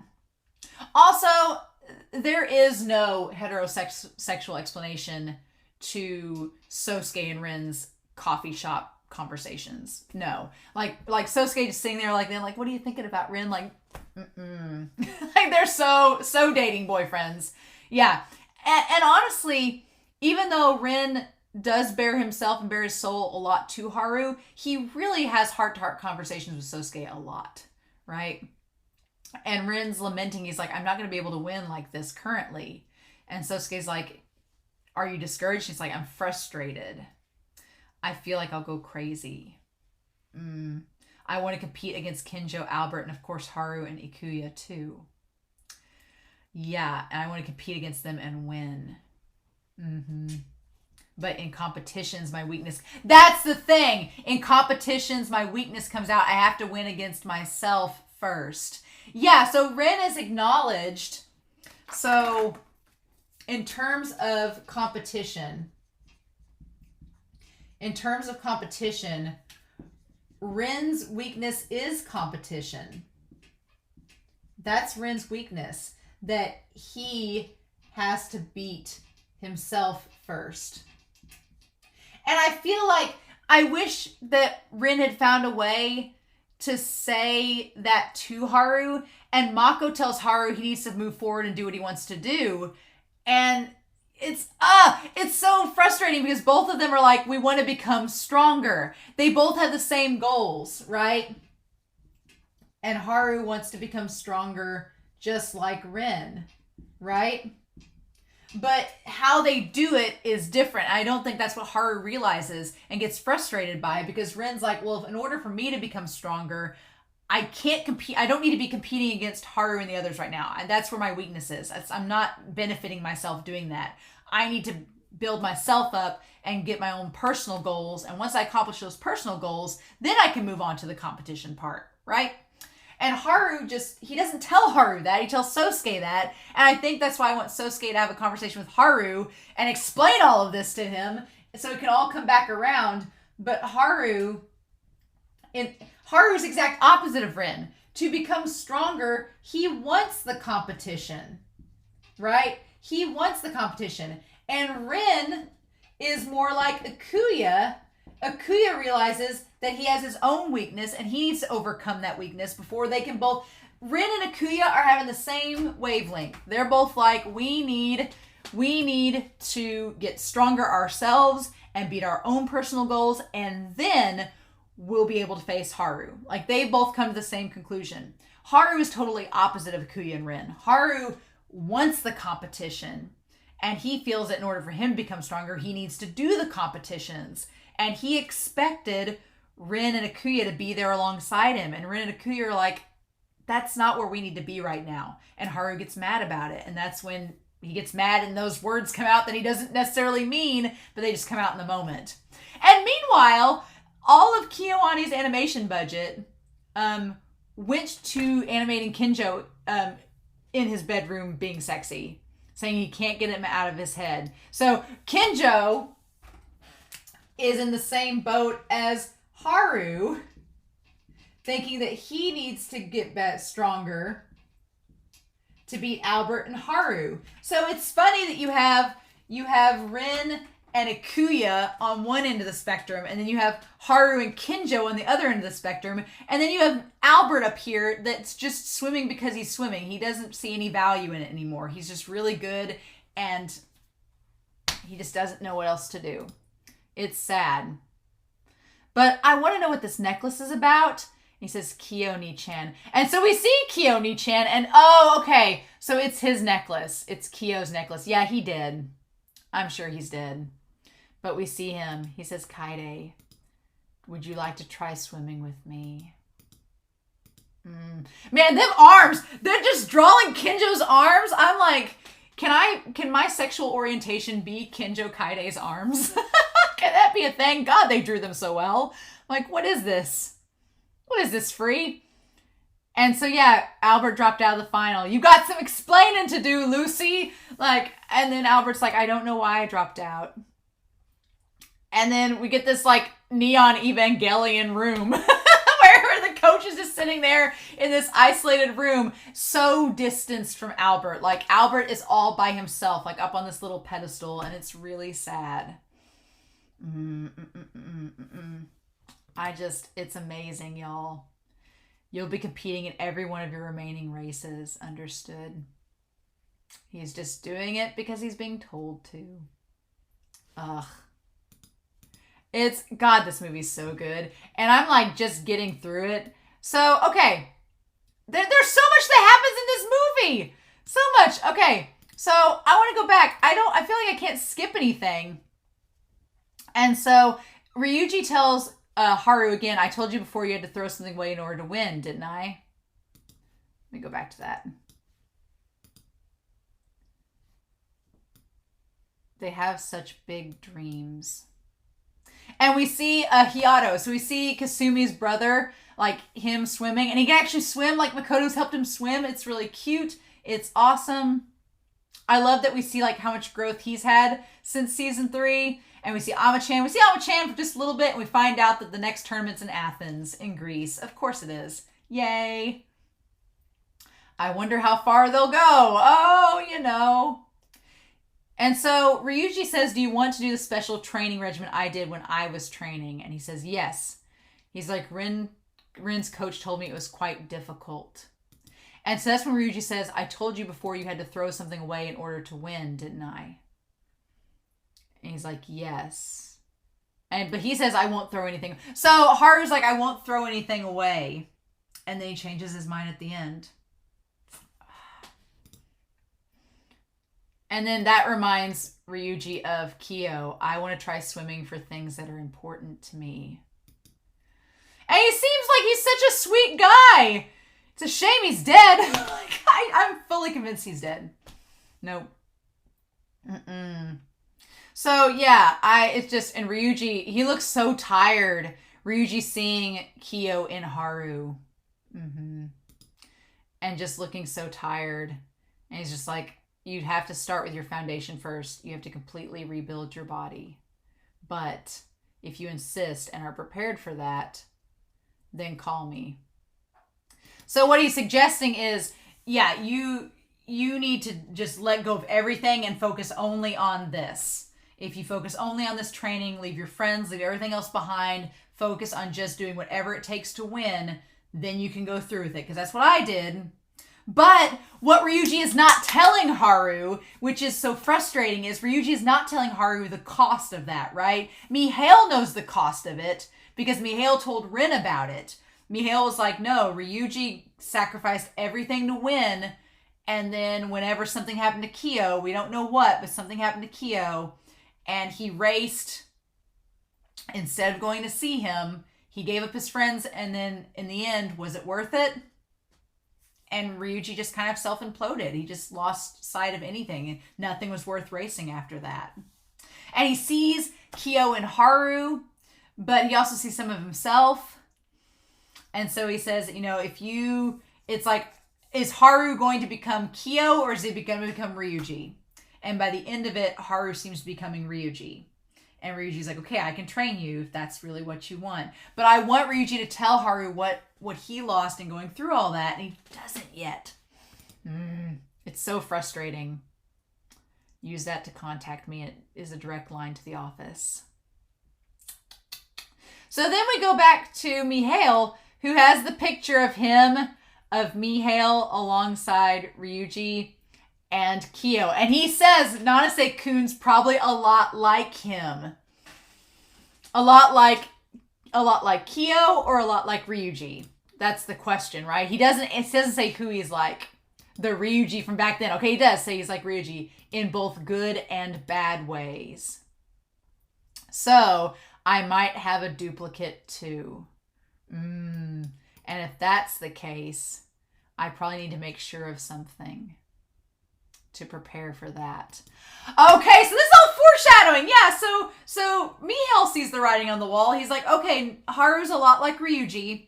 Haru is probably going to go through this phase where he's like Ryuji and gives up everything to win, including his friends. Well, now I'm worried about Ikuya. Because if Haru, I don't know, because if Haru's like Ryuji and Rin is like Mihail, then Ikuya is the one with the brother, and he's swimming not only for Haru's friends, but he's also swimming for Natsuya. If something happens to Ikuya, and we've established that Ikuya's had all these health issues in the past, nope. And Ikuya is tied to Hiyori. So if something happens to Ikuya, then Hiyori's not going to know about it. Hiyori's probably going to tell Kinjou. Kinjou's going to relate because of his brother, and he's going to go off and see them and see Haru. The web is all there. There's so many ways that this story can go, and I can see it all just connecting. And Free, why do you do this?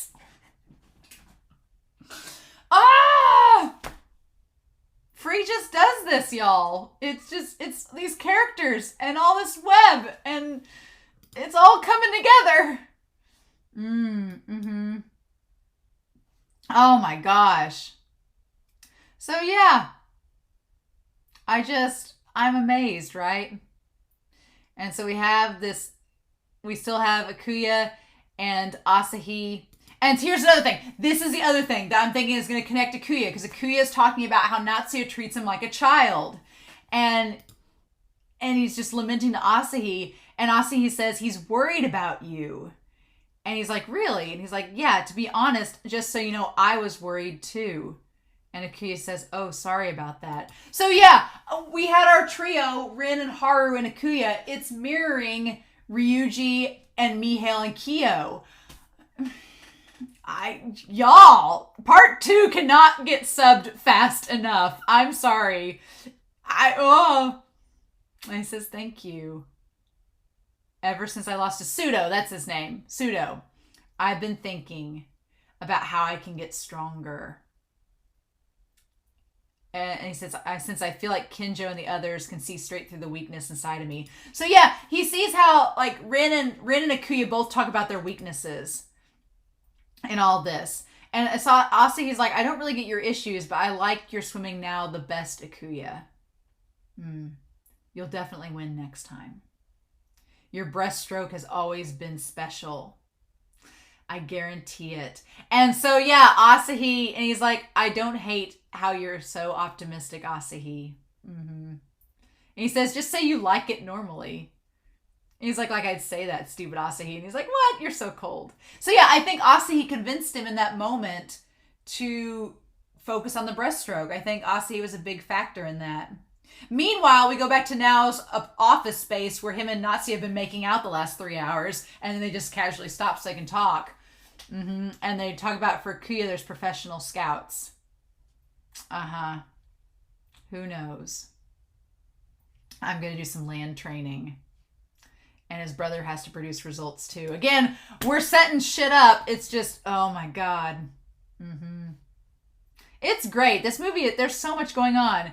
And so, yeah, Makoto's regimen, we have Sousuke and Hiyori bonding. It's great. And then they all talk about Haru and Rin and everybody. Asahi talks with Nao about the whole thing, training. And then we get to the dinner scene. Okay, we get to the dinner scene. Yep. Let's get to this. So they all raced, the three. I wish we could have seen it. I wish we could have seen Makoto and Hiyori and Sousuke race, but it's fine. We know that Hiyori won. Hiyori actually won something, and it's off screen. We don't get to see it. It's amazing.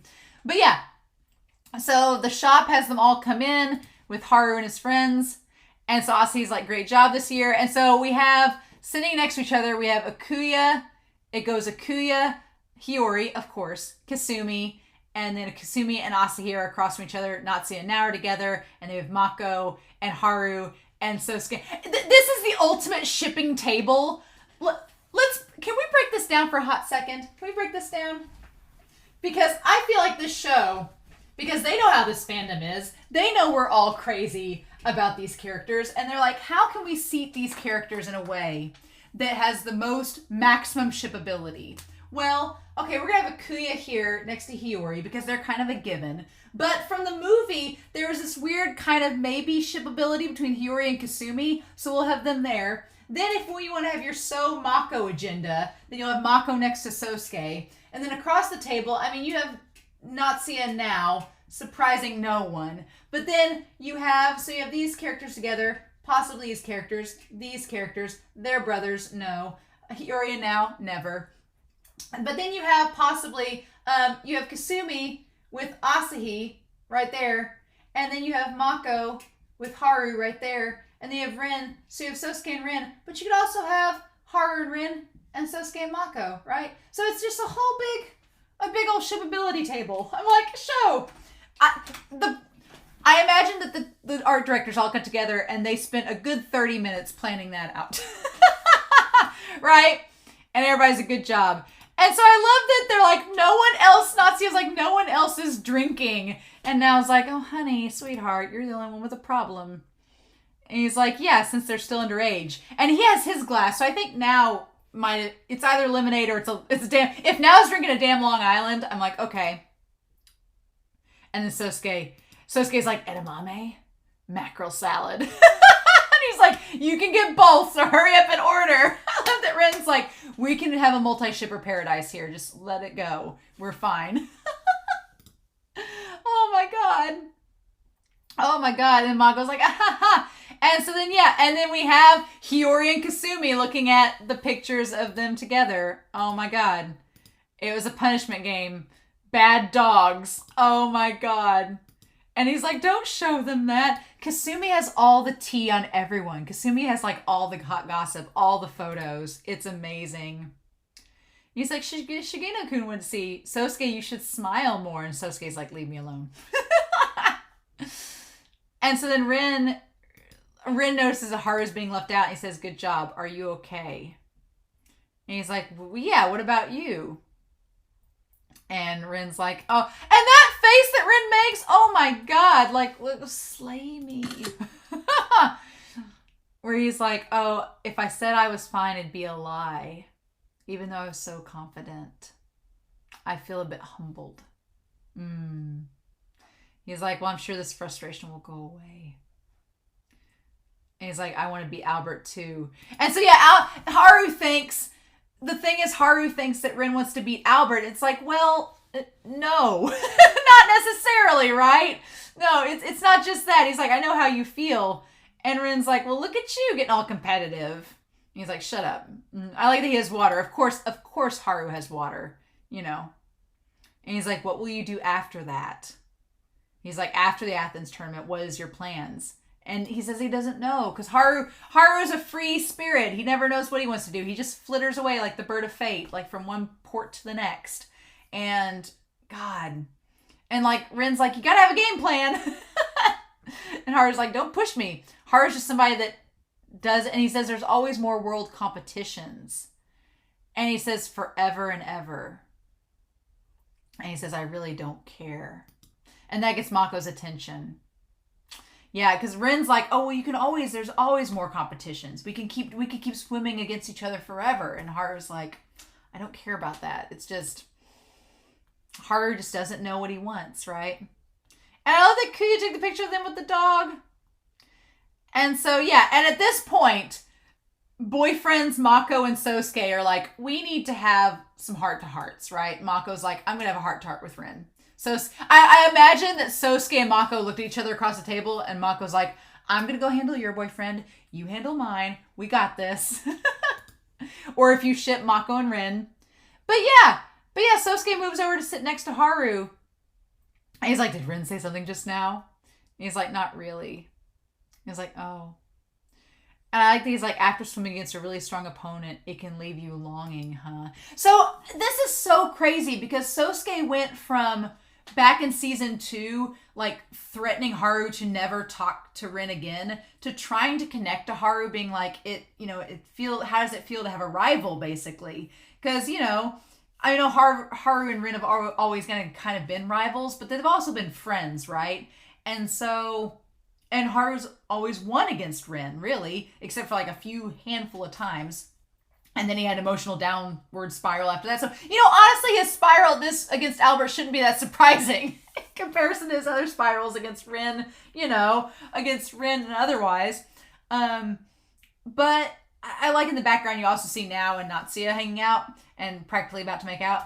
But I like that Sousuke tries to connect to Haru. He tries to like reach out to him and he's like, all you can do is get used to it. I felt it many times. So yeah, Sousuke's like, losing does hurt and it feels bad. And he's like, says, keep running since Rin and I both are watching your back. He's like, I don't plan on stopping. Probably. Yeah. So even Haru admits, he's like, I don't want to stop running, I guess. And Sousuke tries to give him some encouragement, being like, you can keep moving forward. We'll be there for you. And meanwhile, Mako and Rin have this like heart-to-heart on the stairs. And Mako's like, you're easy to understand, Rin. And Rin's like, your intuition's just really good. That's the only reason. And he's like, oh, He's like, I think if I didn't meet you, I'd still be really shy. I love that Mako and Sousuke like acknowledge Rin and Haru and like the impact they've had on their lives. And he's like, you get a lot of important things. You just push forward. And he's like, and I'm worried when you're down because you're usually so like on the up and up and like always about moving forward.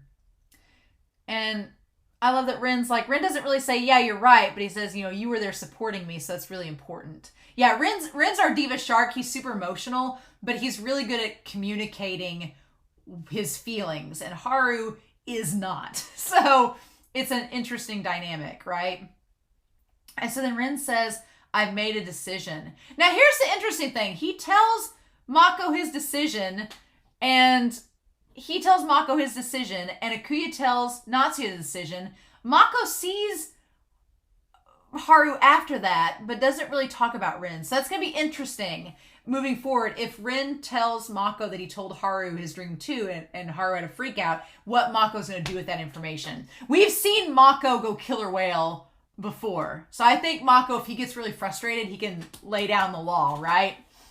I don't know if it'll come to that or not. And then, of course, this drunk hoe, Natsuya, Asahi's like, oh my god. And he's like, you're drunk again.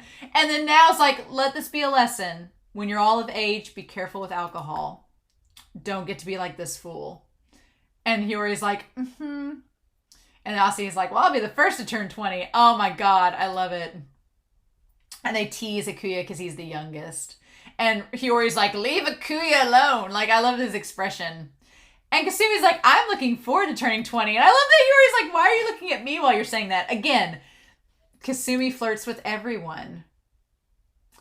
And then Sousuke is like trying to have a conversation with Haru. But again, the problem is you have your two really empathetic characters that can speak their minds. Like Mako and Rin are extremely communicative. And so when they have a heart-to-heart, it's like they bare their souls and like have a full-on session of therapy. Sousuke and Haru are more introverted. So they, even though they communicate, it's not as effective. So I really feel like Mako needs to have a heart-to-heart with Haru, but it's just not happened. Oh, and so Kasumi and Hiyori. So Kasumi and Hiyori are from the same area, going back home. Okay. And then I love the moment on the train where they're all together and they slowly get off one by one. And it's like, I love that you see Haru and Makoto left together. And then you see Sousuke and Rin get off. My sound came on for a second. I was like, what is that? And Huckleberry was like, what's that sound? But it's them on the train. And then, yeah, and Ikuya and Asahi get off. And so, yeah, it's really sweet. They go back to Iwatobi. They see the swim club. Rin and Sousuke go back to Samazuka. And they see everybody. It's really cute. And then we go to each other's homes. Natsuya, him and Akuya's home. They got a nice place. I know they live with their mom, right? And we haven't seen their dad, but their mom is there. And then Haru's staying over with Mako and his family. So there's that. And then it's crazy. So Kinjou is from the same area as Hiyori. But the conversation, again, I don't know what Kinjou and Hiyori are. They're kind of friends. They talk to one another, but they're both kind of lonely. So it's the weirdest like acquaintanceship ever. It's so strange. And Hiyori even kind of has this heart-to-heart with Kinjou about Ikuya and saying that they're kind of similar. And Kinjou's like, well, this is different. He says that guy is blessed. So that's interesting. That's fascinating to me. That little reveal that Kinjou is he's jealous of Ikuya. He thinks that Ikuya is blessed. That's so interesting because that's suggesting that Kinjou's like, I had to give up everything to get as good as I am. I had to give up friends, my social life, everything so I could swim and be as good as I am. Ikuya doesn't have to do that. He's blessed because he can swim for others and be still as talented as he is. That's interesting. And Hiyori's response is Ikuya has his worries too about a lot of things. So that, again, that conversation makes me think that I don't want anything bad to happen to Ikuya, but that makes me think something bad's going to happen to Ikuya because that's going to tie in Hiyori and Kinjou and Haru and Rin and everything. We just had this whole thing with Rin and Ikuya having heart-to-heart talks. I don't like it. I'm getting red flags for Ikuya and I don't like it. And then, yeah, that's when we cut to Ikuya talking to his big brother. And it seems like Ikuya tells Asahi what he wants to do. And Asahi's okay with it, but Asahi doesn't quite understand. And he tells Natsuya what he wants to do. And Natsuya is just kind of like, he looks kind of like Haru, like dark about it. And he says, okay. And Hiyori tells Kinjou the same thing. And he says, for my dream.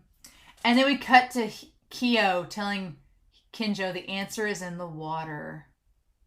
Okay, Kaide. He's like, I don't get it. After swimming against Albert, it makes me think it's not that easy. And I think that Nanase took the hit harder than me. And Hiyori's like, yeah. So Hiyori's going to know about Haru too. Everybody knows about everybody. everybody. It's like 6 degrees of Kasumi. It's like, oh my god, all of this. It's just, I love that at Makoto's house, Haru is like trying to get the twins off of him. It's kind of amazing. And the mom's there. And we see the dolphin and the clownfish. I know y'all, it may be a while before part 2 comes out with subtitles, but I need it now. I don't want Free to end. I don't want it to be the end of Free, but I want it so badly. And it's out in theaters now, and I can't react to it if it's out in theaters and there's no subtitles. So what do I do?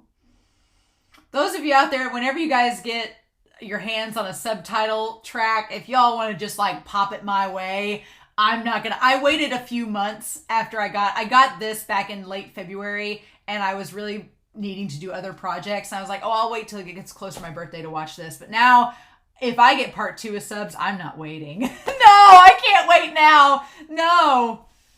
And so, yeah. And Haru's trying to communicate that he felt uneasy with the race with Albert, that his swimming was cold and sad. And Mako seems like he's trying. Again, we cut back to that flashback where Mako wants to say what's in his heart. He wants to say to Haru what he thinks, but he just can't do it. And he's about to talk to him and have this heart-to-heart thing with him. And that's when his stupid siblings call. And it's like, they're saving it for the next movie. Mako's going to have a damn heart-to-heart with Haru. There's going to be tears. It's going to be a mess. Oh my God.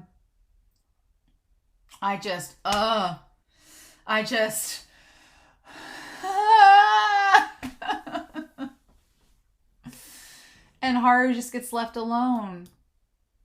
And that's when he just gets this again, I love the visual representation that this series does. He doesn't get possessed by Albert. I joked in the reaction. I was like, is Albert possessing him? No, that's not it at all. I joked about it, but what this series does is it gives the mental representations of how these characters are mentally feeling, and it just gives like this figurative, symbolic imagery, and it's really well done. And they do that here with Haru, and with how he's struggling with wanting to be competitive, and he's trying to figure out his place in all this. And he's like, what are you swimming for? And right next to each other, there's Free and For the Team. Right? There's 2. And Rin wrote For the Team, and he wrote Free. And it's like, oh my God. And then Rin, of course, shows up and is like, this is like our starting point, isn't it? And so, yeah, Haru's just struggling to figure out what he wants to do. And he can't decide. He says it feels like it was just yesterday and like it was forever ago. And Haru's like, it feels like forever ago. I'm different than I was back then. And Rin's like, okay, red flag. Right? He's like, are you okay? At the next world tournament, I want to beat Albert. That's all I can think about right now. I'm going to aim for the tournament with you and Ikuya.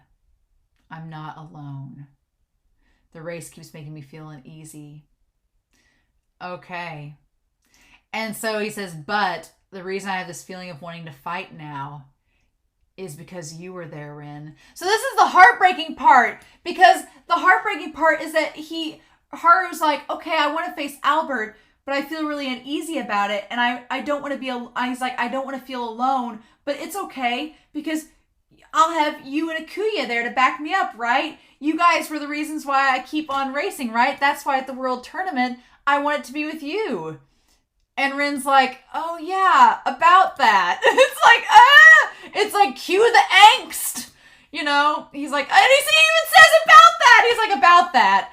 Yeah, like, at the next tournament, neither Ikuya and I are racing in Free. We're not fighting against Albert. We're going to focus on a different style. And he's like, ugh. Rin's like, I want to aim at going professional. And Mihel found me a sponsor. It's a rare opportunity, but for that I need to get good results at the next world tournament. So that's why I want to concentrate on fly and win a medal, and then participate in the Athens tournament as a professional. Natsuya told me that Ikuya feels the same way. And Haru feels so betrayed in that moment, because he's like, I've been thinking about how to keep swimming after this. What will you do? He's like, I'd like for you to keep competing at the world level with me. And the next year and the year after that too, he's like, let's all be professional swimmers and you can do free like you've always wanted to. And we'll do our styles too. And we can all compete with each other, right? And see each other and be friends. And you get that. The problem is you get that. Like Ikuya and Rin have their own struggles. And this is the way for them to move forward and to become better people, better swimmers. But for Haru, it feels like he's just been abandoned. Like Haru just got done saying, I was alone until you guys swam with me. And now they're swimming away from him. And so I don't blame Haru for being mad and upset. But in that moment, yeah, God. And Haru just, when you can't back Haru into a corner, right? And that animation on him, he's like, what the hell is that? And in the end, I'm just alone. All alone. And he feels, and it shows him in the hoodie like Albert. No! Oh, damn it. No. Haru. I'm not having it. He's like, that's nice for you, Rin. Since there's no Albert and Butterfly, I was like, at that point, I was like, oh my God, are you kidding me? And Rin's like, wait, are you being serious? You're joking, right? And Haru's like, yeah, I'm being serious. Oh. And yeah, Rin's like, well, do I look like I decided this without any hesitation? He's like, this took a lot of effort. And I don't like Haru making that smile. I don't like it. No, that's just how you are. And then I love this representation of him like out of his body. Like, why am I saying this? Like, what am I saying? And yeah, we go back to like all these seasons before. And Haru's like, no, what is this? You always show up in front of me full of yourself. And he's like, no, that's not. And Haru's like, that's not really what I think. Those aren't my feelings. And he just can't say it. And he says, stop, damn it. Oh, I hate it. I hate Haru like this. And in the end, you just disappear. And Rin's like, are you kidding me? So, yeah, like Rin's like, I took a lot of time and effort to make this decision. And you're just making me feel bad about it. Oh. But Rin doesn't cry. He just walks away. And that just shows how much Rin's grown up and changed. He's like, I thought you'd be able to understand me now. And Haru tries, like he makes an effort and he just can't do it. I was happy that I was able to swim in a relay with you. And Haru's like, that's obvious, isn't it? And you can tell he's like, go ahead and get as strong as you can, Haru. It doesn't matter to me anymore. No. I need the power of the Nakama. I am like Haru. My heart hurts. I don't like it at all. And then it starts to rain. Of course it starts to rain. And all Haru can do now is just like, he just tells Ryuji he wants to just get stronger. And then he'll throw all the other stuff away so he can find his own path too. I hate it. I've talked for nearly 2 hours about this series. Oh my God. Oh my God. Oh, I hate it. I really do.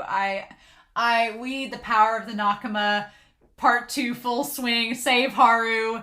I think Rin knows that Haru's just, I think Rin knows that Haru's not really meaning that, but he just, it shows Rin's growth, because in season 1, Rin would have punched him and like been in a tussle, but in this, he's like, I'm just going to walk away. And that's almost worse when it's like, I just don't care. You do whatever you got to do, man. If you want to come to me later, fine, but I'm not going to push it. And Haru says he'll throw everything away. And of course they show us for the team. He's blocked the word free out though, you know. And then Mako calling Rin and saying, where are you? Like, I've been trying to get a Haru. Haru told me he was going to a training camp, but I haven't been able to contact him at all after that. I was wondering if you heard something. So we're going to get this training camp in the next movie, probably. And then poor Rin. And Rin just being like, ugh, there's no way it doesn't matter to me. Idiot. Yeah.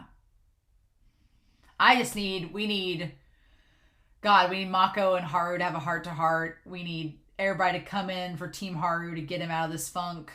Albert needs to get rescued from... I like Albert. Okay, so Albert's room. He has the little bird. The wind has died down.